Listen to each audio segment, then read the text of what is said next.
frères et sœurs, nous célébrons la fête liturgique de Sainte Jeanne d'Arc, en ce jour anniversaire de sa mort.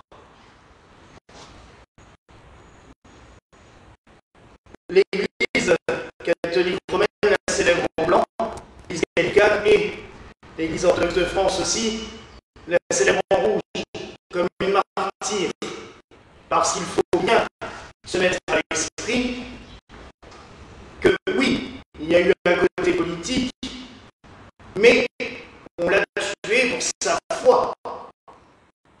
Elle a été quand même condamnée à mort parce qu'elle disait avoir reçu ses ordres de Dieu, de Saint Michel Archange et des Saintes Catherine et Marguerite.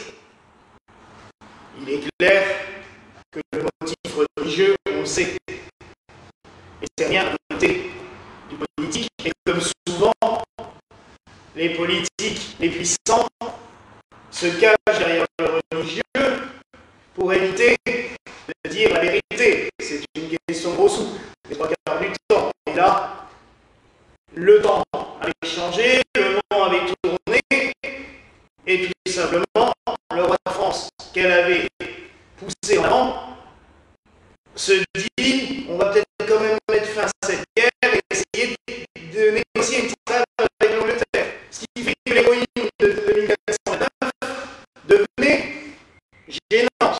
Et on la laisse tranquillement la libre aux Anglais. Et c'est des évêques français, ok, mais sous domination anglaise, qui vont la condamner à mort. Mais j'y reviendrai. Je ne vais pas revenir sur le parcours militaire de Jeanne. On le connaît, on l'étudie encore en histoire de France. Maintenant, elle a été supprimée des programmes. Ah oui, comme une certaine frange politique s'est appropriée Jeanne d'Arc, résultat de l'éducation nationale, au lieu de la garder, a préféré dire bon, non, en fin de compte, on n'en parle plus. C'est le texte nationaliste que priait Jeanne d'Arc, alors que non, tous les gens qui vont en pèlerinage toute l'année à Rémy ne sont pas, franchement, extrêmement droite. Mais il y a ce fantasme un petit peu parce que certains ont cru bon de la célébrer aussi avec grande pompe pour asseoir leurs idées politiques. Ils oublient quand même que Jeanne avait surtout des idées évangéliques avant d'avoir des idées politiques. Car elle a quand même commencé sa vie pas dans la pauvreté, même si elle a gardé les troupeaux, la famille d'Arc, son père Jacques et sa mère Isabelle, n'étaient pas des pauvres. Quand on voit la maison, on se rend compte qu'ils avaient une certaine aisance. Mais, comme là aussi c'est un fantasme qui vient un petit peu de la Troisième République, on pense que les nobles étaient forcément des gens très riches et que les autres étaient des manants. Non. Tous ceux qui ont possédé un petit peu de terre, j'ai même connu moi quelques personnes qui étaient des cons qui savaient mieux gérer la terre et manier le tracteur que les titres nobiliaires dont ils étaient héritiers. Et là, la famille d'Arc, c'était ça. Ils avaient un nom à particule, une maison de notable. Quand on voit les autres maisons qu'il y a dans Rémy actuellement, encore maintenant, la maison de Jeanne étonne par son architecture. Mais ils avaient des terres et il fallait s'en occuper. Et Jeanne faisait le métier de bergère comme tout le reste de sa famille. Ils s'occupaient de leurs troupeaux. Elle profite de ce temps de garde au bois chez lui pour prier. C'était souvent l'occupation des bergers à l'époque. Prier leur chapelet, oui, réciter la prière dans la tête. Le samedi, elle avait pour coutume de marcher un peu plus loin, à Notre-Dame de Berlaymont, où elle avait prié. La chapelle existe toujours. Elle avait une vie religieuse normale, mais assez pieuse. Elle allait à l'église, qui est environ Pas d'ici jusqu'à l'hôtel de la Vierge dehors, ça ne peut pas. Après la distance entre sa maison et la porte de l'église, surtout qu'à l'époque l'église était inversée à son réveil, donc c'était beaucoup plus direct encore pour lui montrer. Elle allait prier, elle allait à la messe. Et un jour, elle entend des voix au bois chez lui. C'est là sur la basilique actuellement. Et ces voix lui disent: Jeanne, il faut sauver le pays. Il faut prendre les armes. Ils vont expliquer comment faire. Ça va être... C'est vrai qu'on résume souvent par cela, mais ça va très loin. Ce qui lui explique tout ce qu'elle doit faire, comment elle doit le faire, quelle technique elle doit utiliser pour pouvoir approcher. Parce que imaginez Bernard qui se pointe comme ça devant un roi, il va vachement la prendre au sérieux. Et ces voix sont Saint Michel Archange, Sainte Marguerite et Sainte Catherine. Très rare. J'ai cherché, je n'ai pas trouvé d'apparition de Sainte Catherine et de Sainte Marguerite à part à Jeanne. Saint Michel Archange apparaît de temps en temps. Mais les deux autres saintes, on n'a pas de trace d'apparition d'elles à part à Jeanne. Je trouve cela assez prophétique. Sainte Catherine et Sainte Marguerite sont deux vierges et martyrs. Elles vont se battre pour défendre la foi et leur virginité. Et nous verrons que le thème de la virginité, chez Jeanne, est resté prégnant. Et ça a été un des objets des plus grosses humiliations qu'on lui a fait subir pendant son procès. Et c'est vrai qu'on a gardé quand même le surnom de la pucelle d'Orléans pour Jeanne. C'est resté, on a gardé cette particularité chez elle. Et Saint Michel Archange, le protecteur ancestral de la France. Et nous verrons aussi que là, c'est très prophétique. Je dirais que, en image, ces voix représentent le parcours complet de Jeanne. Elle était vraiment une prophétesse. C'est d'ailleurs comme cela que, dans cette collecte magnifique, à dire dans les régions de France, dans cette collecte, elle va pas. Le style a dû parler à deux personnes, c'était Monseigneur Jean qui l'avait écrit. Et je l'ai trouvée tellement belle parce que la collecte habituelle est très très courte et un petit peu sèche, je dirais, vis-à-vis d'elle. Mais là, il nous la représente vraiment comme la prophétesse du peuple de France parce qu'elle a annoncé qu'elle pourrait libérer la France. Mais vous verrez que son action va rester dans les siècles et elle va créer quelque chose, même par sa mort, même par son martyre, elle va laisser une trace prégnante dans toute l'histoire. Donc, par différents moyens, elle va arriver jusqu'à Chinon, où elle va voir le roi, Charles VII. Roi non couronné, donc non sacré. Vous savez qu'en France, le roi est sacré. Elle arrive à lui faire prendre conscience de sa vocation, à prendre conscience de sa mission, à le mettre en confiance tout simplement, parce qu'il va lui donner une armée pour le faire. On est en 1429, elle est née en 1412, 17 ans. Une gamine de 17 ans qui vient et qui lui dit « Je vais lever une armée pour chasser l'ennemi. » Waouh! Mais on sait aussi qu'à l'époque, il y avait un côté un petit peu messianique,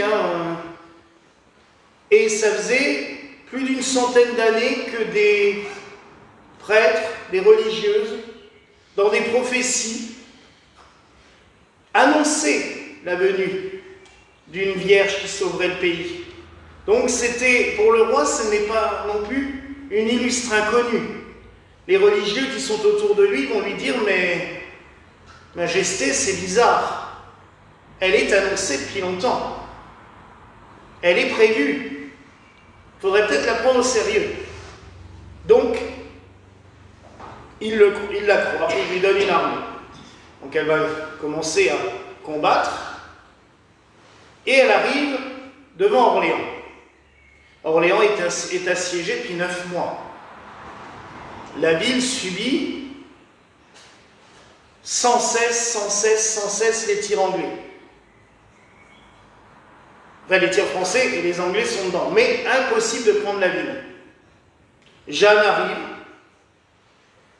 et elle va leur donner la technique pour gagner. Et en quelques jours, le siège tombe et Orléans est reprise. Elle sera libérée, cette ville, le 8 mai 1429. 8 mai, fête de Saint-Michel, Archange, au Mont-Gargan. Ah! Et retenez le 8 mai, hein, parce que ça nous parle d'une autre libération bien plus tard. Mais le 8 mai 1429, jour de la fête de Saint-Michel Archange, Orléans libéré.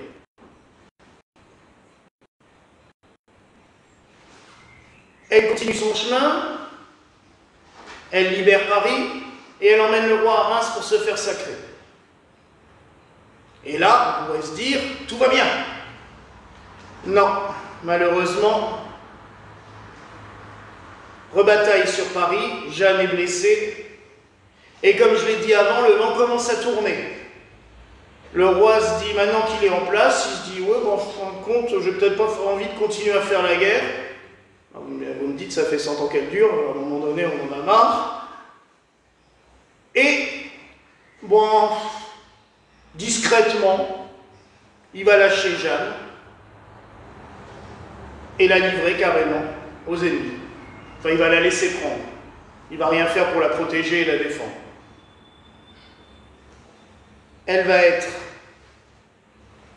emmenée à Rouen, où il y aura ce procès inique par un évêque qui porte un nom, Cochon. Mais c'est A-U, c'est H-O-N, mais quand même, il fallait le trouver celui-là. Qui est enterré, joyeusement, dans la cathédrale de Lisieux, parce qu'il était évêque de Lisieux. Donc il a son tombeau. Mais alors en 1920, quand Jeanne d'Arc a été canonisée, les curés de la cathédrale de Lisieux ont fait un pied de nez qui est magnifique, parce qu'il est dans un hôtel, son tombeau forme un hôtel, et ils ont été planter la statue de Sainte Jeanne d'Arc au-dessus. L'hôtel de Sainte Jeanne d'Arc, c'est le tombeau de l'évêque Cochon. Ça, c'est pas mal. Ah, c'est quand même... J'aime bien l'humour ecclésiastique, des fois, c'est... Mais ils lui ont fait subir des horreurs. Déjà, première chose, remettre en doute sa virginité. Donc on lui a fait passer, je ne sais pas combien de fois, l'examen gynécologique, pour vérifier qu'elle était bien vierge, qu'elle ne mentait pas. Après, on a essayé de la faire se contredire à tout bout de champ. On l'a soudoyée. On a envoyé des moines qui tentaient de lui extorquer des aveux, qui tentaient de lui donner de l'argent, lui promettaient de la libérer. On lui a même fait croire qu'elle avait des apparitions ou des voix, alors que c'était juste des prêtres cachés derrière la porte qui se faisaient passer pour Saint-Michel Archange. Ils y en ont fait tout.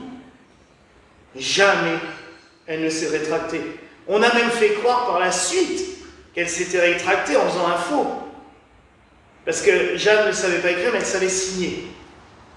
On a gardé, il y a des lettres d'elle, il y en a une à Reims, il y en a une à Riom, où elle a signé de sa main. On a imité sa signature pour faire croire au peuple qu'elle s'était rétractée, qu'elle disait qu'elle n'avait jamais eu de vision et que jamais il n'y avait rien de miraculeux dans sa vie. C'était totalement faux. Et on l'a condamnée à mort. Et elle est morte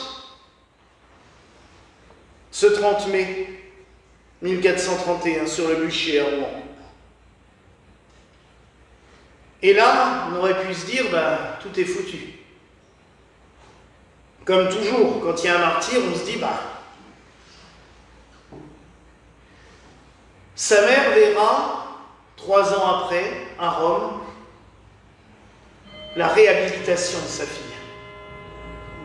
Imaginez cette joie. Elle entendra le pape dire « on s'est trompé ». C'est quelqu'un de bien. Mais il leur faudra quand même encore 600 ans pour la canoniser, puisqu'elle sera canonisée qu'en 1920. Et encore, parce qu'il y a eu le sentiment patriotique après 1918, et que dans le diocèse des Vosges, puisque Jeanne d'Arc étant née à Domrémy, qui est maintenant dans le diocèse de Saint-Dié, donc c'est l'évêque de Saint-Dié qui a repris le procès de canonisation, avec ce sentiment patriotique, on s'est dit, il faut la remettre, il faut profiter de ça et surfer sur la vague pour la faire canoniser, ce qui a marché. Et d'ailleurs, il y a énormément de monuments aux morts de 1914, de la guerre 14-18, il y a Jeanne d'Arc dessus, parce que c'était l'héroïne nationale. Mais moi, c'est la Deuxième Guerre mondiale qui m'intéresse. Parce que, comme je vous l'ai dit, Jeanne d'Arc a été un peu une monnaie d'échange pour rétablir une certaine paix avec les Anglais. Alors oui, on n'a jamais été des copains par la suite non plus, hein, ça a été... Mais, vous remarquerez qu'après la guerre de 100 ans, il n'y a plus de tentative d'invasion anglaise d'un côté, et que même Napoléon, qui a voulu envahir de l'autre côté, au dernier moment se dit « oh, bon, je veux partir en Autriche ». C'est vrai en plus. Puisqu'il était quand même à Boulogne, il avait installé toutes ses troupes, et puis au dernier moment, il dit « bon, on va aller envahir l'Autriche, on va aller à Austerlitz ». Ça a été bon pour lui, puisqu'il a gagné Austerlitz. Je ne suis pas sûr qu'il aurait réussi à traverser la Manche. Les débarquements n'ont jamais été possibles, ni d'un côté ni de l'autre. Ils ont tous essayé. On se faisait peur du matin au soir. C'était presque le jeu. Quand on lit l'histoire de France, c'était le jeu. On va faire peur aux Anglais. Les Anglais nous font peur. Dans les colonies, c'était pareil, puisque c'était les deux grandes puissances coloniales qui se battaient. Mais plus jamais il y a eu vraiment de combat sanguinaire. Parce que Jeanne a servi de monnaie d'échange pour établir une espèce, ce que la reine Victoria plus tard établira, l'entente cordiale. C'est-à-dire, bon, on n'est pas des copains, mais on ne se tape plus dessus non plus.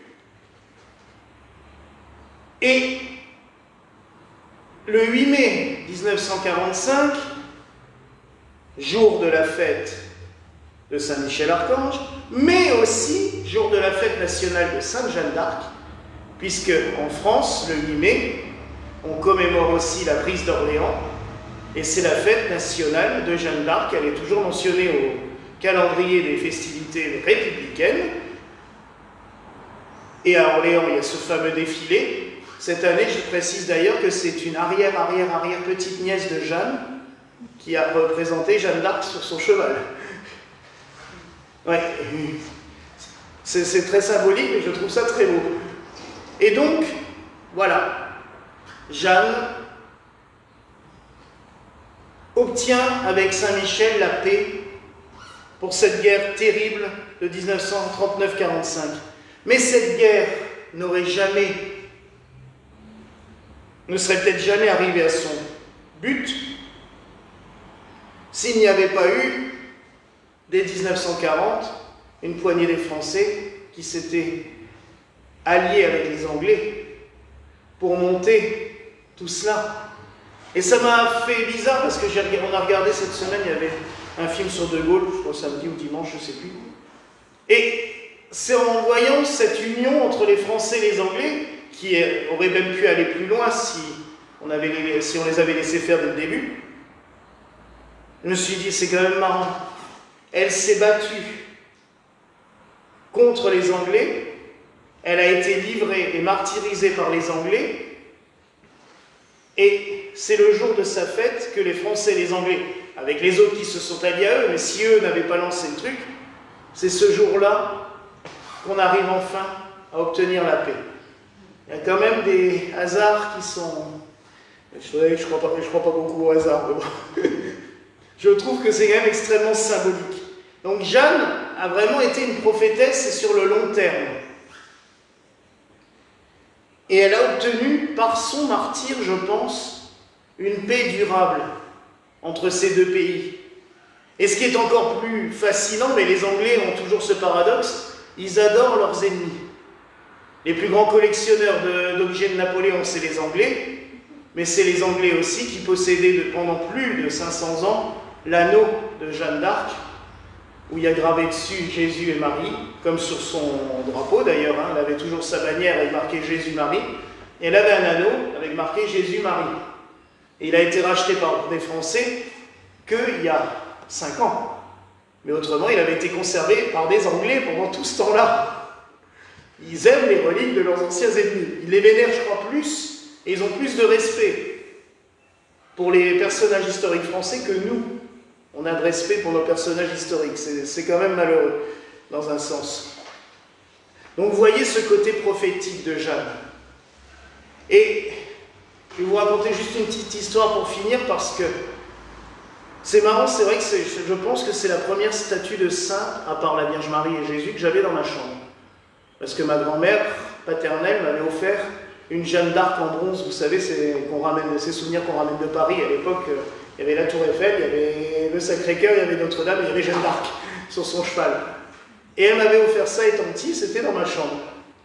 Et Don Rémy, on y a été il y a quelques années avec maman, et l'année dernière, on s'est dit on va faire une sortie avec le frère Antoine, donc on est parti à Don Rémy. Et il faisait très chaud, et ils avaient totalement oublié de remplir le bénitier, parce que dans l'église de Don Rémy, il y a quand même des souvenirs précieux. Il y a alors des statues devant lesquelles elle a prié, qui sont toujours là. Il y a le baptistère où elle a été baptisée, et il y a surtout le bénitier où elle trempait sa main en rentrant dans l'église à chaque fois. C'est merveilleux d'avoir pu conserver ça. Il est daté du XIIe, hein, donc vous voyez qu'il était déjà là longtemps avant elle. Et il est toujours à l'entrée de l'église. Mais ce jour-là, il n'y avait pas d'eau. Et je ne sais pas ce qui nous a pris avec Antoine. On a mis les mains dans le bénitier quand même, et on s'est mis à gratter. Comme ça. Et tout d'un coup, il y a une petite pierre qui a sauté. Mais la petite pierre, elle est dans le reliquaire qui est là. Parce que du coup, on s'est dit, on va la garder précieusement comme une relique de Jeanne, parce que c'est le bénitier dont elle s'est servie. Et ça montre, parce que je pense que c'est peut-être une des plus belles reliques. Il y en a qui auraient aimé garder son épée, ou son casque, ou son armure.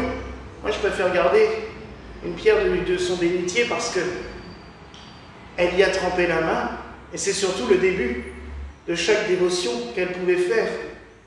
Elle se souvenait de son baptême. Et je vous rappelle quand même qu'au baptême, on reçoit toutes et tous cette mission prophétique. Vous êtes tous prêtres, prophètes et rois. C'est ce que nous dit le Seigneur. On a tous cette capacité. Quand on a reçu l'Esprit Saint, on est censé pouvoir tout faire. Il faut juste ouvrir son cœur. Jeanne, là, elle l'a laissé ouvert, hein, à fond. Elle a cru aussi à ce qu'on lui disait. Parce que des fois, on entend des trucs, on se dit, oula, non, bon, c'est pas pour moi. Ben si, là, elle a cru en la mission que le Seigneur lui donnait. Et je pense que c'est là qu'elle peut nous donner de la force. Et qu'encore maintenant, elle a une actualité. Jeanne d'Arc ne doit pas avoir une actualité nationaliste, c'est pas le but. Et je pense qu'elle serait révoltée de ça. Et Jeanne d'Arc, elle a une actualité spirituelle. On a besoin de modèles spirituels. Alors oui, elle, ça l'a poussée au combat. Il y avait aussi des polémiques pendant longtemps. Est-ce qu'elle aurait tué ou pas avec son épée? On la représente toujours avec une épée, mais est-ce qu'elle s'en est servie? Ça, on n'est pas sur les champs de bataille, on n'y était pas, on ne le saura jamais. Mais l'épée de la foi, celle-là, elle s'en est servie. Et elle a eu le courage.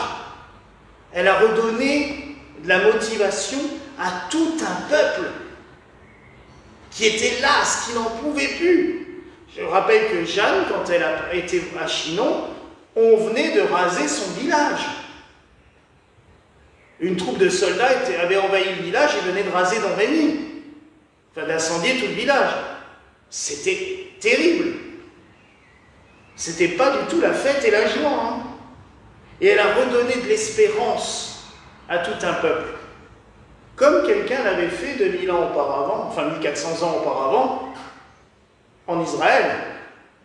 Le Christ avait redonné l'espérance à tout un peuple. Et je dirais que tout chrétien a cette mission, redonner l'espérance. autour de soi. Mais des fois, c'est des petites choses. Hein. Mais quand quelqu'un ne va pas bien, on n'est pas là pour l'enfoncer et lui dire « Ah, bah, t'as pas de chance. Ah, tu vas pas bien. Oh, t'inquiète pas, ça va être encore pire. » Non. La mission du chrétien, c'est de dire « Bien, lève-toi.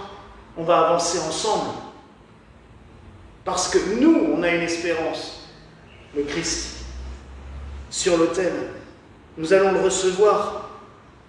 Et aujourd'hui, c'est aussi la fête Dieu hein, en Allemagne et dans les pays qui sont encore fériés. C'est vraiment dans la Sainte Eucharistie qu'on trouve l'espérance. Jeanne assistait à la messe tous les jours, quoi qu'il arrive, parce qu'elle avait besoin de recevoir. Ça aussi, pendant son procès, on l'a excommuniée, on l'a privée des sacrements. Nous, on s'imagine plus ce que c'est. Souvent, mais à l'époque, quelqu'un qui avait la foi, le priver de la Sainte Communion, c'était horrible. Et elle, on l'a privée des sacrements. Donc, gardons cette espérance, parce que le Seigneur nous donne cette espérance. Et prions Sainte Jeanne, qu'elle nous donne encore beaucoup de personnes comme elle sur notre terre. Nous avons besoin de modèles de foi et d'espérance. Voilà la grâce que je nous souhaite en ce soir au nom du Père, du Fils et du Saint-Esprit. Amen.